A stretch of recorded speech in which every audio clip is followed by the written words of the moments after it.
No. Don't. Uh-oh. All right.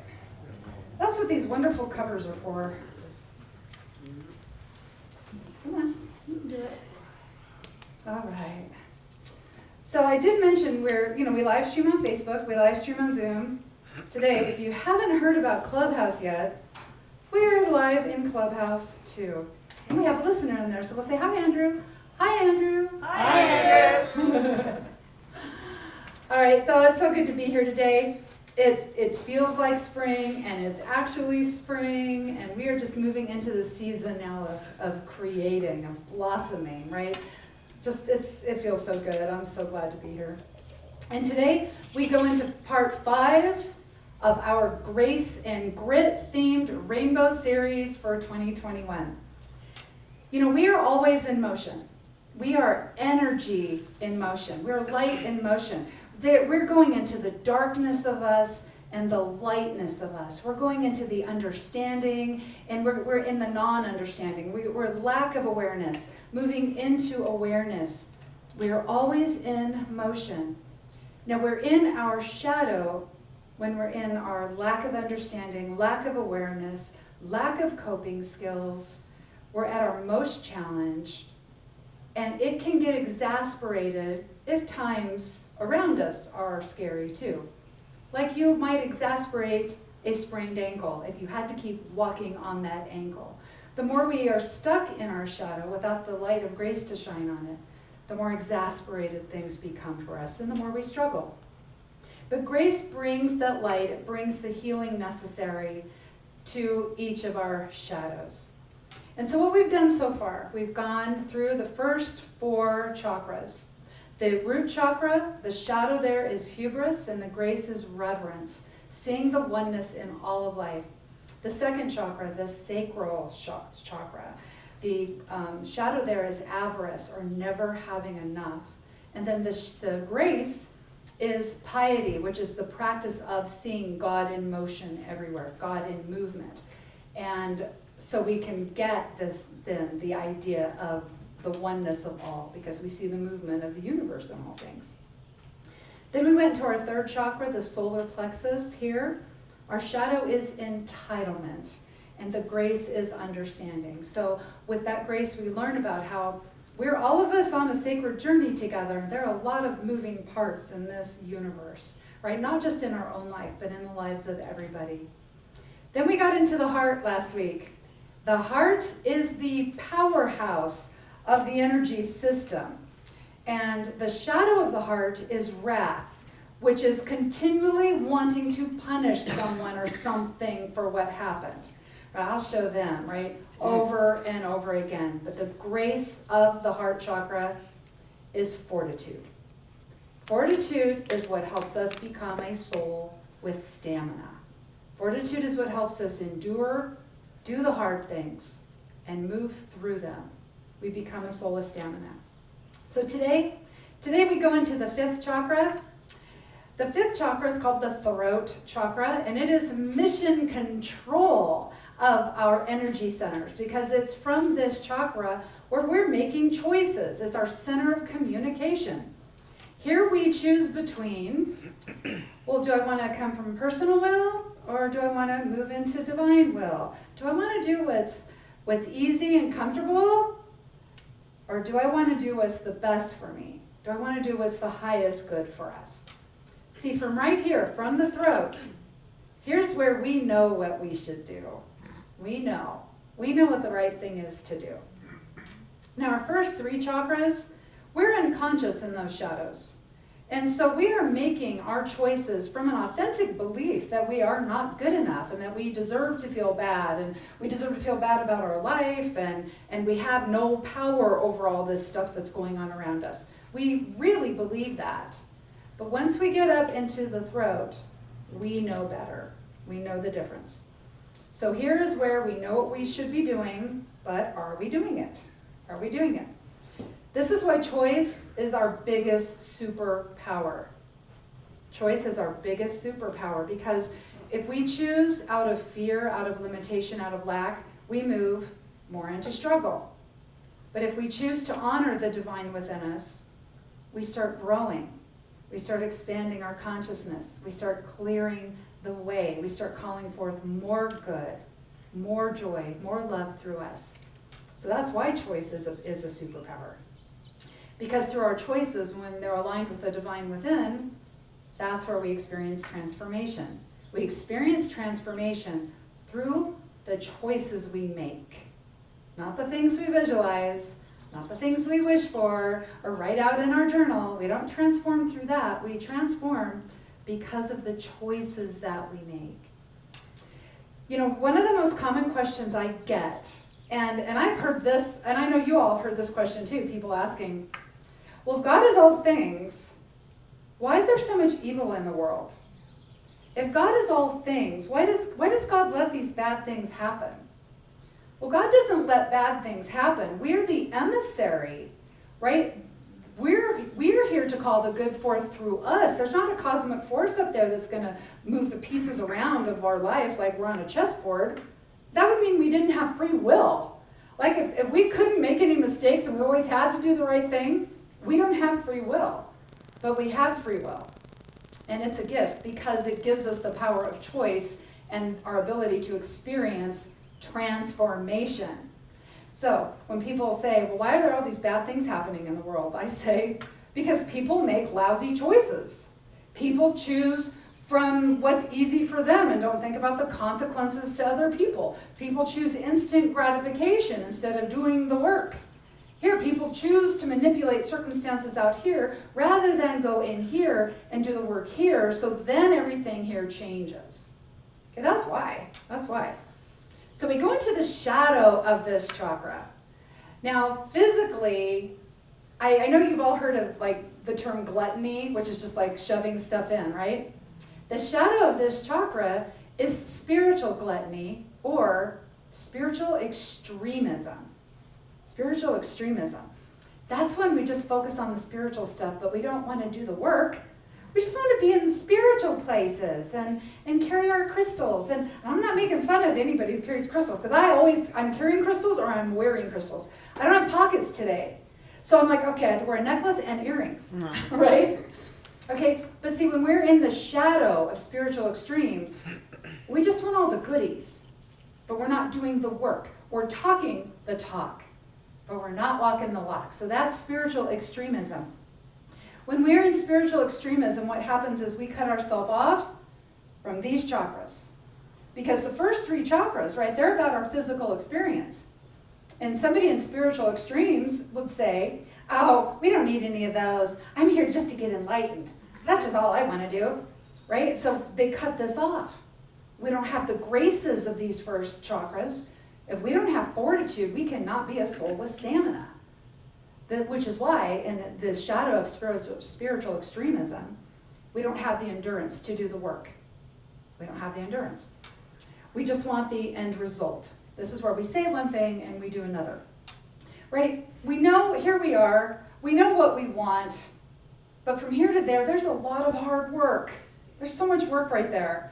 Like, so we want to do our vision boards, we want to say our affirmations, we want to light the candles, carry the crystals, smell the incense, take the flower essences, the homeopathy, get hypnotized. But I don't want to do any actual work here. I just want to be there. I just want to be there. I used to look for a prayer that would fix all the stuff. I just want to say a prayer and everything just change. Right? See, I wasn't looking for a prayer. I was looking for a spell. That's what I was looking for. Right? Because I want a spirit to do all the work. There is this idea when we're in spiritual extremism that everything should be easy and effortless. Effortless. Everything takes effort. Just getting down here today took effort. But it's a good effort. You made breakfast this morning. That took effort. Thank you. Right? I had to eat it. That takes effort, right? Yeah. Everything takes effort, and it's okay. This idea of easy and effortless, the meaning, the spirit of this phrase is when we go within and we're making changes from within here, we become that person with the solutions to handle this stuff out here. So it seems like things are falling into place for us. It doesn't mean we didn't do anything. Okay, so I'm going to share an example about what it means to be in this shadow, because I think of all the shadows, I don't know, I feel like I was in this one the most. Okay? I know the terrain here really well in my spiritual extremism. 10 years ago or so, maybe 15 years ago, I was at my highest weight that I ever was. I was 75 pounds heavier than where I am right now. Yeah, I heard that, oh wow, who said that? No, it's okay. But see, I knew that what I knew, I needed to change what I was eating. I needed to change my habits. I knew what I should do, but it seemed very hard. It was so hard. So I did my affirmations and I did my vision boards. And then I would tell people, well, I just have all these deep-seated wounds and I just have to do this energy clearing work on myself first. Then I'm going to go get hypnotized because there's a magic thing in there somewhere. When somebody unlocks it, bam, the weight will just come off. Because what I wanted to happen is I do all of this energy spiritual work, and then I would only want to eat broccoli and kale. That would be what made me happy. I wouldn't want the cookies, so changing my diet would not take any effort. It wouldn't be hard. I wouldn't have to do the hard thing. Yeah, I love that, right? That was so complicated, right? I had everybody convinced I was like a unicorn. All right, what I had to learn, and this was a hard thing to learn, we don't experience transformation from the level of mind, from the level of spirit. We experience transformation from the level of the physical. What we do here first in the physical. This is how we live our life. It's doing things differently. So a couple years ago when I found my new food plan, I started with changing my way of eating first, which just started with giving up sugar and flour, and last year it ended up being dairy too, which I didn't think I would ever be able to do that. But then I experienced transformation, not just physically, but emotionally and spiritually. Transformation starts in our physical activity. Now, when we're in our shadow, we don't want to do that. In the shadow, we think, well, I have to transform myself spiritually, and then all this other stuff here will work out. But we think that we have to fix ourselves on a spiritual level first. We feel like we have to be qualified, right? We have to handle all my stuff on the spiritual level first. And until I handle all my stuff on the spiritual level, well, I'm perfectly justified in behaving how I behave. And so here, this is where we might talk about how we want to transform our life. And even though we know that our words have power, we still say mean things to ourselves. Even though we know that we are co-creating our life as we go along, and our words have power, we look out around in the conditions, we're like, this sucks, this is terrible. Oh my God, did you see how much milk has gone up? We're still moving into those kinds of limitations. We know that even though we are divinely designed to thrive, whatever's going on out here, we still indulge in our fears. We still indulge in moving into self-pity and into victimization. We're still indulging in lack consciousness. So that might look like, well, I'm going to just get up and say my affirmations, but then I'm going to complain because I went on Amazon and the store I wanted to shop at, they didn't have my cute darling hoodie in my size, and the sale was only today, and well, that just sucks, and I'm never going to go back there and look at them again until tomorrow when I need something to complain about, right? I'm so overwhelmed, I'll just never get anything done, and everybody just has such an easy life but me, and here I just can't even handle anything, and I'll never cross the finish line on this, right? We're doing all this, we know what we should be doing, and the voice of grace will actually rise up in us. Stop talking so mean to yourself. Say a loving word. Walk around in some sunshine. Get some sun on that head so you stop pissing and moaning to yourself constantly, right? It's telling us something. It's telling us something normal, ordinary, to get ourselves out of the limitation funk that we get into. And right there, we know. If we're in our shadow, we'll choose to just suppress that. If we're in our shadow, it's like, no, I'd rather just sit here and think about my brain fog and how bad I feel that I don't get to wear my new hoodie.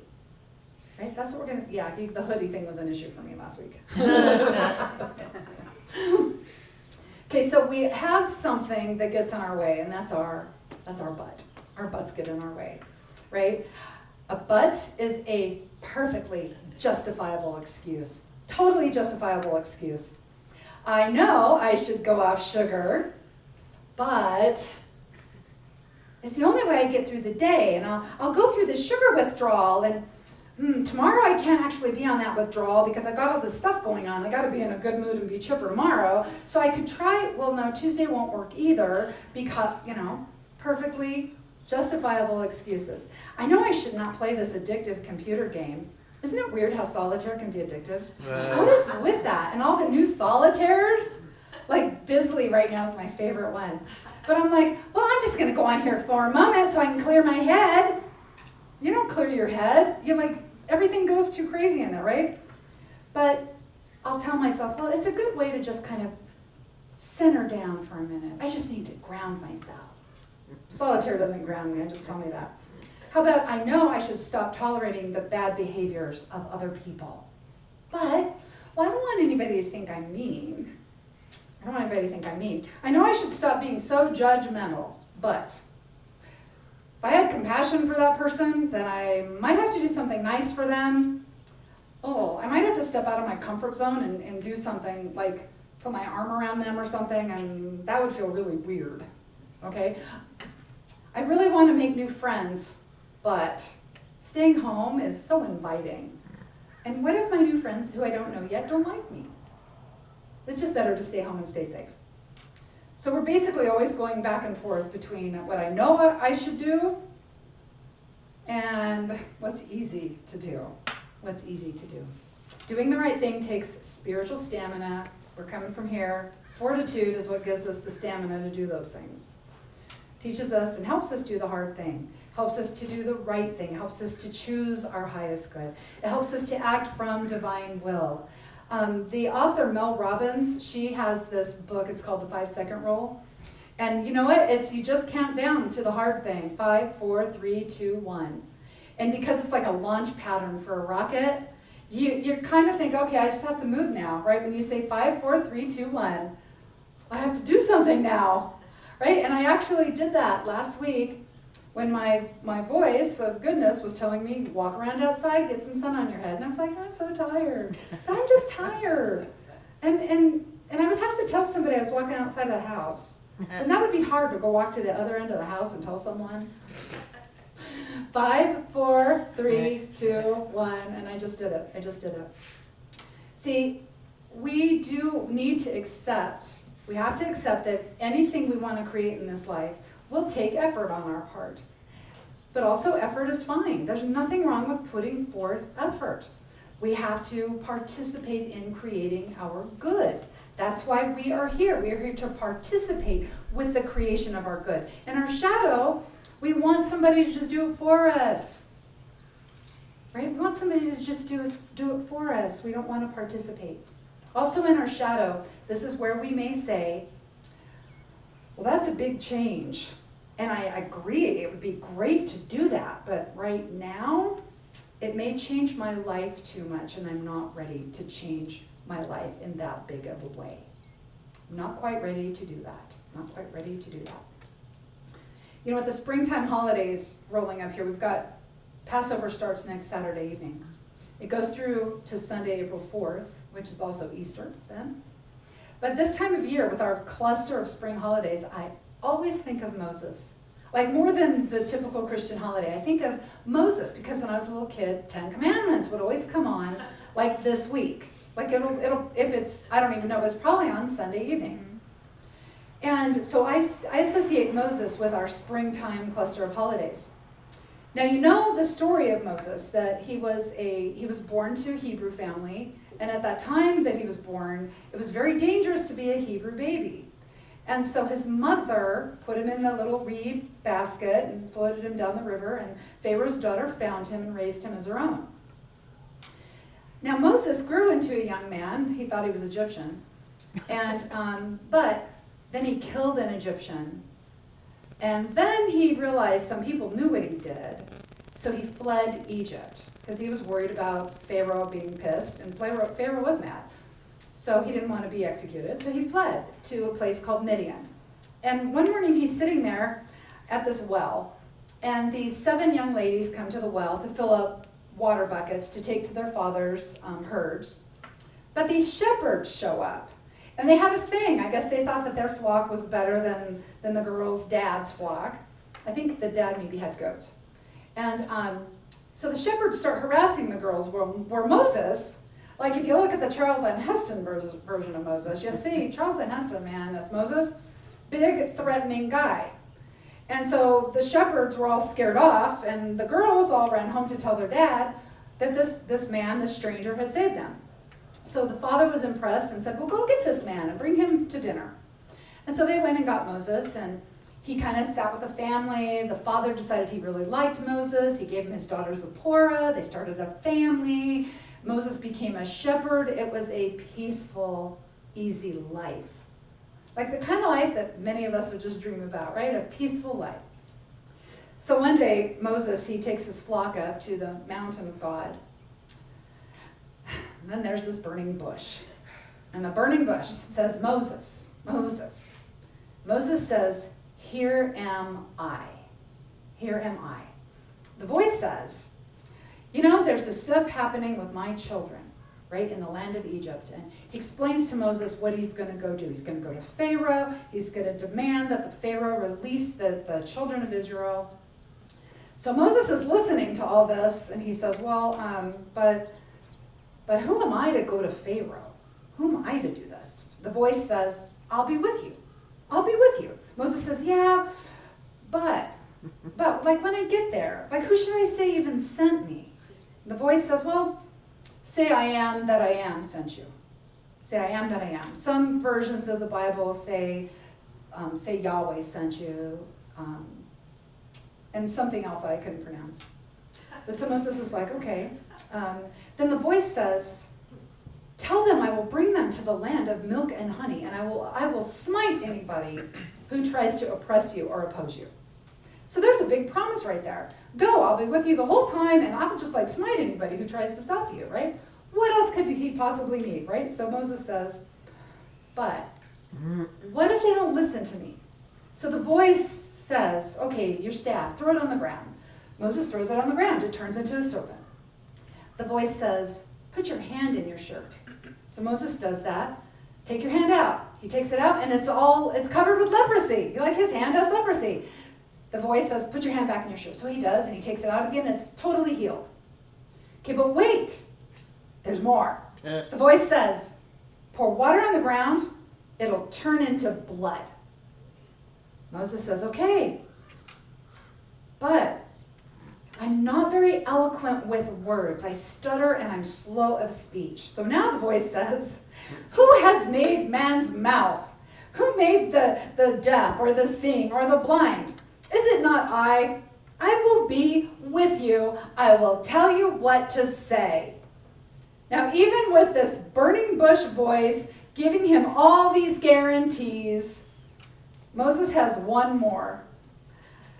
I beg you, don't make me do this. I can't speak. I can't do this. So the voice says, all right, I'll send your brother to you. He's a good speaker. Just go. Now we all know that Moses did this thing. He woke up one morning a shepherd, and then he became a man who made history. He became a man who, like, we're reading stories about this kind of transformation. We're reading stories about him now. See, when we're in our shadow, we don't get all the greatness that we're capable of. We don't get it. We just don't see. Why would it work through us? Why us? But isn't there somebody who could do this better?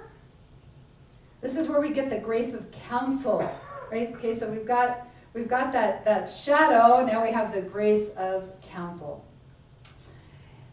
And the grace of counsel is just to follow divine direction. That's all that is. Listen to instruction.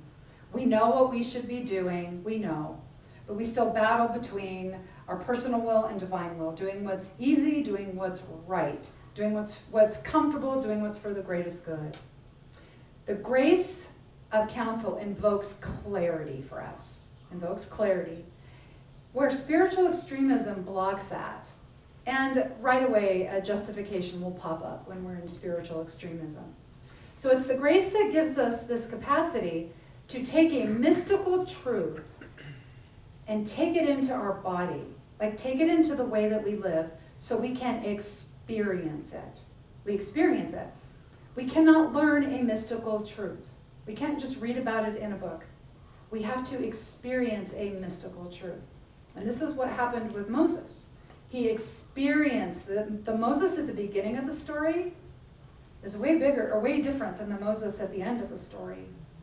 Right? The end of the story, Moses marches right up that mountain. He says, I'm ready for the laws. He knows he's going up there to talk to God. Right? Way different because of the mystical truths that were revealed through his experiences. You've heard the phrase, God does not call the qualified. God qualifies the called. This is because we accept the grace and we learn through the experience of living that grace. So Moses did all of the hard things. He did things he didn't believe he could do. And he became qualified. Moses became qualified. So the mystical truth, if you think about like the big, big mystical truth, all are one. What is in the one is in the whole. We're all connected. I like how the philosophy of Ubuntu expresses this. And they say, I am because we are. They acknowledge we are on a planetary-wide sacred journey together. There are all these connected parts working together. We don't even know how they all work together. But there is a sacred truth there. And this is a high voltage truth. But we don't know how high voltage it is until we move into that truth. In that moment where maybe we need to have compassion for somebody we don't like. Have compassion for somebody that we think they deserve what they got. But we decide, okay, wait, we're all connected, we're all on this journey together. I'll go ahead and put my arm around this person. I'll go ahead and tell them how sorry I am for their loss. That's how we move into that high voltage truth. And then we become a wise soul that doesn't lose power over events. Right? We lose power when we don't listen to that grace coming up through us. We lose power. But when we do the hard thing, when we do the uncomfortable thing that's the right thing, we gain power. We call forth more power. We're a grace generator then for somebody else who needs it. We're always a work in progress. We don't have to be perfect at this. Like I know for myself, as long as I'm in this body, I have a lot of homework to do. And I'm okay with that. Most of us have homework to do, and that's all right. Moses had to do his homework too. Right? Moses wasn't perfect, but he was one lit soul. He was one lit soul. So remember, God does not call the qualified. God qualifies the called. And through the grace, we know that thing that we should be doing. We know it. We know what that is. It's going to be hard, some of it. Some of it's going to be hard. But we have got the fortitude right here to do that hard thing. All we have to do is just be willing to say, here I am. Here am I. Here am I. Here am I. We surrender our personal will to divine will. Stay away from those tempting shortcuts. I'm just going to burn my green candle and say a spell and hope that $5,000 just drops out of the ethers tonight. It could happen, right? Yeah. We move into this grace and we start receiving divine direction, what to do next. What's the next thing we do? I really love the affirmation by Ernest Holmes. There's that within me that knows what to do, how to do it, and it compels me to act on what it knows. Surrendering, that's just us releasing the need to know how to do something. That was what stopped Moses. He had so many buts about, well, how can this even work out? I can't speak well. What if they don't listen to me? Right? He needed all those hows. We don't usually get all the information that he got like right up front. But the grace of counsel moves us into that. We'll just do the next simple, ordinary thing it tells us to do.